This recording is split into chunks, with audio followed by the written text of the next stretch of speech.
breaking news. नमस्ते दोस्तों, आज हम बात करेंगे फ्रांसीसी क्रांति के बारे में जिसने दुनिया को बदल कर रख दिया।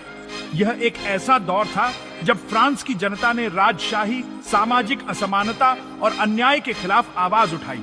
इस वीडियो में हम जानेंगे कि कैसे फ्रांस में क्रांति की आग भड़की, क्या थे इसके कारण और क्या हुए इसके परिणाम।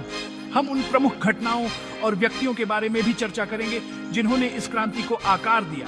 तो तैयार हो जाइए, क्योंकि आज हम इतिहास के एक ऐसे महत्वपूर्ण अध्याय को खंगालने जा रहे हैं जिसने न सिर्फ फ्रांस बल्कि पूरी दुनिया को हमेशा के लिए बदल दिया। 18वीं सदी के अंत तक फ्रांस सामाजिक और आर्थिक असमानता के दलदल में धंस चुका था। समाज 3 वर्गों में बंटा हुआ था। प्रथम वर्ग, जिसमें पादरी और चर्च के लोग आते थे। द्वितीय वर्ग, जिसमें राजा और कुलीन वर्ग शामिल थे। और तृतीय वर्ग, जिसमें किसान, व्यापारी, मजदूर यानी कि बाकी सभी लोग शामिल थे। प्रथम और द्वितीय वर्ग को विशेषाधिकार प्राप्त थे। वे करों से मुक्त थे और शासन में उनकी महत्वपूर्ण भूमिका थी।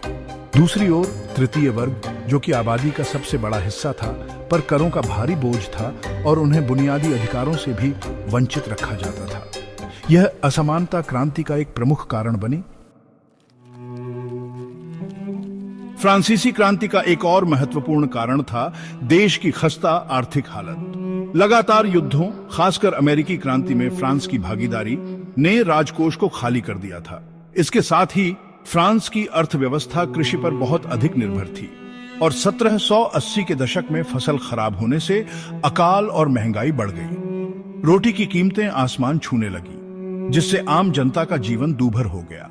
राजा लुई 16वें और उनकी पत्नी मैरी एंटोनेट अपने असाधारण खर्चों और विलासितापूर्ण जीवन शैली के लिए जाने जाते थे। इससे जनता में रोष और बढ़ता गया।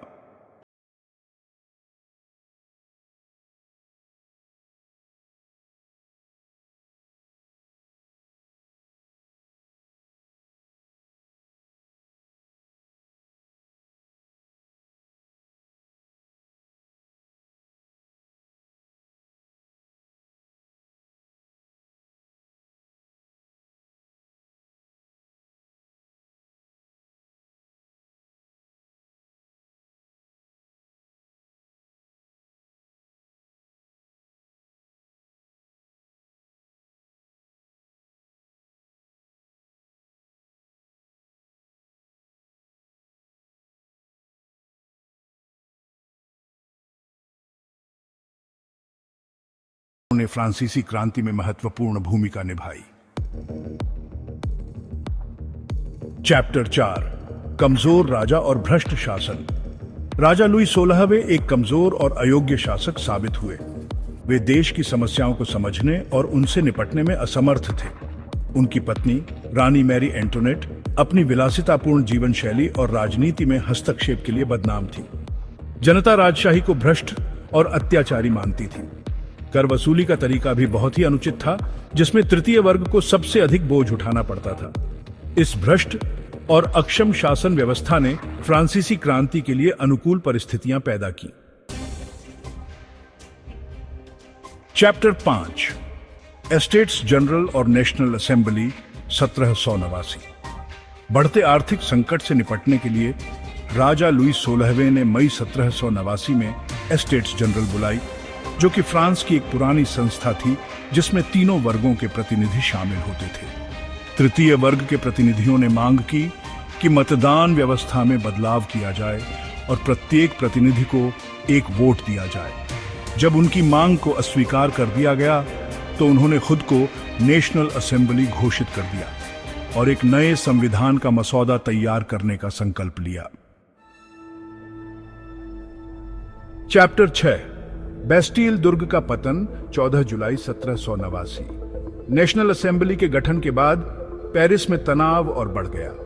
राजा लुई 16वें ने सेना को पेरिस में तैनात कर दिया, जिससे लोगों में डर और गुस्सा फैल गया। 14 जुलाई 1789 को पेरिस की जनता ने बेस्टिल दुर्ग पर धावा बोल दिया। बेस्टिल के पतन को फ्रांसीसी क्रांति की शुरुआत माना जाता है। यह घटना पूरे फ्रांस में क्रांति की प्रेरणा बनी। अगस्त 1789 में नेशनल असेंबली ने मानव और नागरिक अधिकारों की घोषणा पारित की, जो कि फ्रांसीसी क्रांति का एक महत्वपूर्ण दस्तावेज है। इस घोषणा में कहा गया था कि सभी मनुष्य जन्म से ही स्वतंत्र और समान अधिकारों के साथ पैदा होते हैं।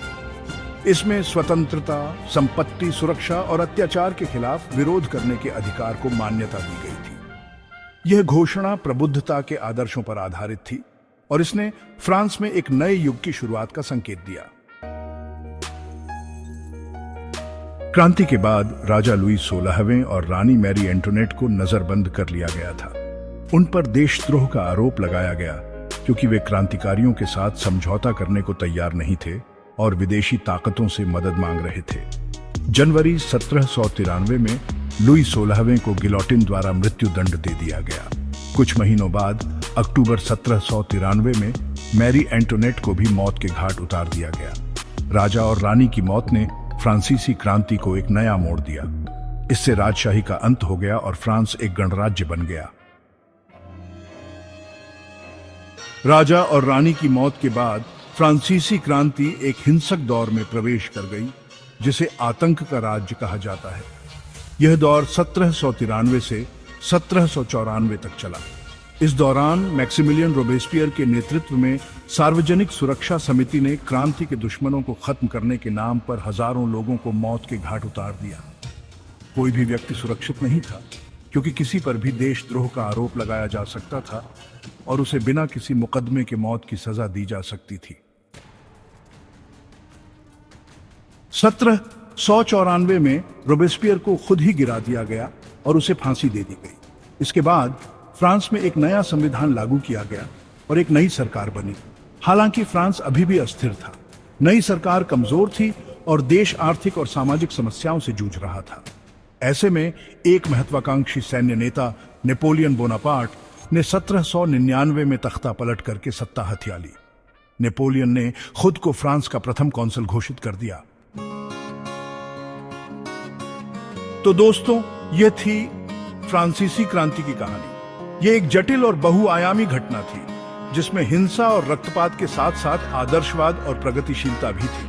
फ्रांसीसी क्रांति ने दुनिया को हमेशा के लिए बदल दिया। इसने राजशाही का अंत किया, लोकतंत्र के आदर्शों को बढ़ावा दिया और मानवाधिकारों की अवधारणा को मजबूत किया।